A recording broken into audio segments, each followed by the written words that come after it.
Ao anatin'ny vaovao mahakasika ny Aditany indray kosa nisy moa ny fanapahan-kevitra amin'ny fananganana fotodrafitrasa eo anivon'ny fokontany ary mitarika fandravana trano maromaro naorina teny an-toerana moa izany sy Manoloana izay raha dia misy ny hetsika fangatahana sy fitakiana ny amin'ny tokony sy ny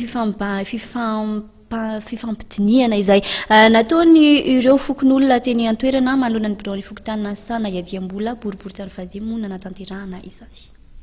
Tsy neken'ny fokonolona ny fanorenana trano izay anaovana tsena manodidina ny biro fokontany satria etsy andaniny tsy notapahana tamin'ny fivoremben'ny fanorenana izany fa fanapahan-kevitra ny tompon'andraikitra vitsivitsy teo anivon'ny fokontany fotsiny ihany. Etsy ankilany dia hita fa tsy manara-penitra no sady manimba ny endriky ny fokontany araraka filazan'ny vahoaka teny an-toerana. Andy zany dia tena tsosa be. Tsy teny tsy fampiarana amin'ny fokonolona moa ty zavatra ty. Fa dia mitsangatsangana fotsiny. Fa tiany ilainay hazava dia zava-misy hoe inona ny tena marina ao anatiny io. Tamin'ny fokonolona io. Ary nantaova amin'ny fokonolona vola, nananganana ny trano.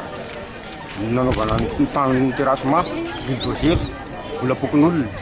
Ka mba engabianay marina fa tsy miteny hoe tokona hoe inona fa ny engabian'ny fokonolona dia hoe inona ny zava-misy ao. Tsy marinao. Fa hoana ilay vahoaka toko-tanàna toa tsy mahita mandirana mihitsy fa olona tsy fantatra manao ny trano.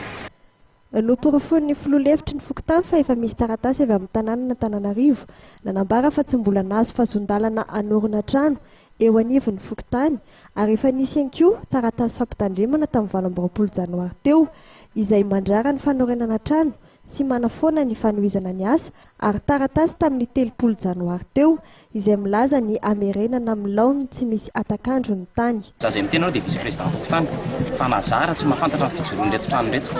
Rehefa mandeha ny an-dalana eny ny tena gaga ihany satria be dia be ny olona miteny ahoana ty trano mitsangana io ty nefa mahamenatra ny milaza eto masin'ilay vahoaka hoe ny tena mpitantana ao anatin'ny fokontany nisan'ny adjoint chef fokontany nefa tsy mahalala ny antony akory.